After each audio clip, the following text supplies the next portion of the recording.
physically, I had to go hard in order to pass all the evolutions.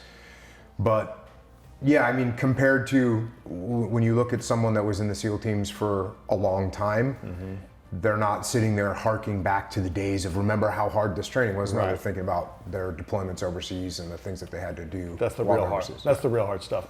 I was with a SEAL this weekend. His name's Chad, and he was saying that. I said, "What was the day where most people quit?" Because it's a self-eliminating process, right? Don't you quit yourself? They don't fire you from SEAL training. You give I would up. say 98% of the time, it's a really high percentage of people that quit, but there's also people that fail. Really? So if you fail, when I went through, and things change a little bit, but when I went through, if you failed one run, they were watching you. If you failed another run, you would get moved back to the next class. Then if you failed another one, you were out. So What do you mean a run? so a 4-mile timed run. Gotcha. 4-mile timed run, and that's one example, because you have a 4-mile timed run, you have swims that are timed, you have obstacle courses that are timed, and then you have other, we call them evolutions, but you have underwater knot tying, life-saving. So life-saving is a good one, because what it is you have to go and rescue these SEAL instructors in the water. So it's sort of like what a lifeguard would do. Sure.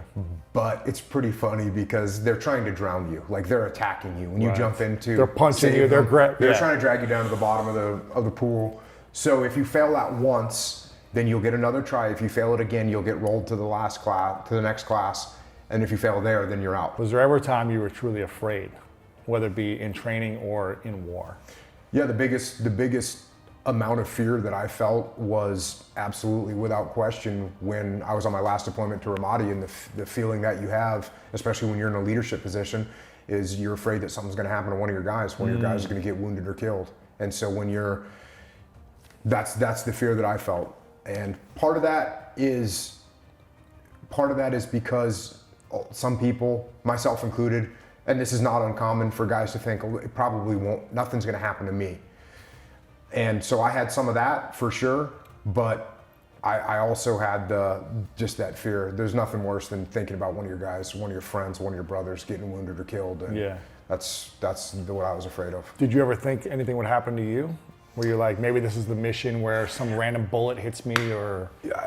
If I did think that, I didn't really care. You know, I think at some point you realize that there's a chance you can die, and that's what you signed up for, and that's what you dedicated your life to, and that's what you believe in, is that you're doing the right thing. So sure, you get the feeling, hey, today could be the day. Wow. But there's also the fact that there's nothing you can do to really control that. So beyond what you've already done, which is you've trained hard, you've prepared hard, you've planned to the best of your ability. You've mitigated as much risk as you can through your operational planning process, through your standard operating procedures, and on top of all those things, you're at war. And so there's a chance that a bullet is going to have your name on it. And the fact of the matter is, bullets don't have your name on it. Bullets say to whom it may concern, and the bullet doesn't care who you are. They don't care how much training you've had. They don't care how well prepared you are. And if it's your day, it's your day. And so I think once you get to a point where you recognize and accept the fact that you could die, then you can move past that. And I mean, I felt like that for a long time. You know, I felt like that for a long time, that was my job, and I didn't really care. So whether I thought about it on a daily basis or anything, I would say I didn't. Or just some part of my world that I accepted. Right. You know, you might die. I mean, you played football. You must have realized that you could get injured, right? Sure. And break your neck or you can't be out there being worried about that. Right. And it might be in the back of your mind somewhere, but I don't know if you agree with this, but if that's what your primary concern is, your chances of that happening to you are probably greater than if you just say, put that in the back of your mind and go out and play aggressive ball. Same thing on the battlefield. You go out and you play aggressive. That's, to me, increases your probability of survival, not so much for yourself, but more importantly for your troops. Yeah. What did you learn when you took on that leadership role? Because I'm assuming you weren't leading teams your first 2 years as a Navy SEAL, but then the more you were in the program, you were then leading groups of guys for many years, right? Yeah. What was the biggest challenge for you from going as a I wouldn't say a follower, but as a team member into then transitioning into a leadership role of leading the team, what was the biggest challenge for you from that transition? From team member to player coach, let's say. Yeah. Well, you're like not wanting to call me a follower. Well, when you get into the SEAL teams and you're a new guy, you're absolutely following. Right. You don't know what you're doing. You don't understand the tactics. And so there's other people that have experience. You're listening to them. They're teaching you. And then as I got older and more experienced, and eventually I did move into leadership positions and became an officer in the SEAL teams. And then it was my time to step up and lead. And the amount of lessons that I learned are countless. And that's what I ended up writing a bunch of books about. I ended up writing a bunch of books about those leadership experiences that I had. The right out of the gate, when you ask me what I learned, one of the most important things that I talk about all the time is you're going to get humbled, and you need to be humble. Right. Because you as don't a leader? Well, absolutely. Yeah. As a leader, especially you step up into a leadership position, do you know everything? No. No, you don't know everything. not. If you act like you know everything, you're going to get eaten alive. Humbled quickly. You're going to get humbled, and not only that, but your troops are going to look at you and say, "Why are you? Who do you think we are? Do you think we're stupid?" So you're acting like you know everything. We actually know you don't know everything, and you're acting that way. So their respect for you goes down. Whereas if you just say, "Hey, look, I just got into this job. I'm going to do the best I can. I don't know everything. My mind is open. I'm here to listen. I'm here to learn. And if you guys can help me out, I'd appreciate it." Well, everyone sees you as a humble person that's ready to listen and ready to learn, and their respect for you actually goes up. So I'm not saying you can walk in and say, "Hey, I don't know anything. I'm ignorant. I haven't done any preparation. Right. I haven't studied anything. I don't know anything about my job." But you can only learn so much from books and from various documents, right? Eventually you got to start doing it. So that's what I learned. Number one, you got to be humble.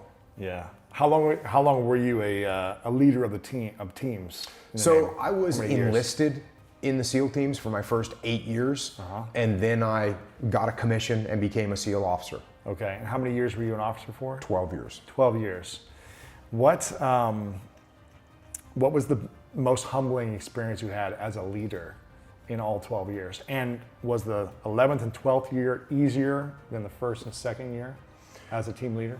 So most humbling experience, the most humbling experience you're going to experience on the battlefield is if you have your guys wounded or killed. Yeah. And when that happens,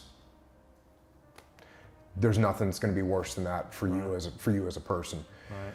Because you feel responsible, you feel like it was your job. It's not just you feel responsible, you are responsible. Yeah. You are in charge. Yeah. And so when someone gets wounded or killed, if you're not shouldering that burden, then you're lying to yourself. So that's number one. The story that I wrote about in Extreme Ownership, the opening chapter of Extreme Ownership is there was a blue on blue, a fratricide, meaning friendly forces killing friendly forces. And that happened Really? when I was on a mission. It was actually a group of my SEALs with some Army soldiers and some Iraqi soldiers in a position and in a sniper position, and they got basically attacked by a friendly Iraqi element. And Your guys did? Yes, Wow. got into a gunfight with them. One of my guys killed an Iraqi soldier, wounded a couple more Iraqi soldiers. One of my guys got wounded. It was a nightmare because it's horrible. You're on the same side. You're on the same team. Yes. So, yeah, and I was the guy in charge. Wow. So you want to talk about humbling? That's humbling. All these, you think you're so good, you think you've got tactics mastered and all that stuff, you think you're great at planning and all those things. And I wouldn't say that I thought that, but I definitely thought I was competent. And so when that unfolded, it's like, oh, guess whose fault this is? It's my fault. Wow. Where do you go after that? How do you go back to a confident place of being able to lead people? Because you've got to have some confidence too. You can't just be, concerned that something wrong is going to happen all the time, right? So- how do you transition back into a confident place? Number one, take ownership of what went wrong. Extreme ownership. Take extreme ownership of it, right? Because it's the same thing I just said. If that would have happened and I would have said, "Hey guys, that wasn't my fault. It was his fault and his fault and his fault," people would have looked at me. They know the truth. The truth is I'm the guy in charge. So everyone's respect level for me would have gone down. And their confidence in me would have gone down. But when I go in and say, "Hey guys, look, this is what went wrong. this is my fault because I'm the guy in charge, and this is what we're going to do to fix it. Well, now everyone says, okay, well, he's taking ownership of the problem, and he's actually got some good solutions to make sure this doesn't happen again. Their confidence and the respect for me goes up, and we can move forward. Right. How often did you have to take extreme ownership? Every single day. Every day. Oh yeah, of course.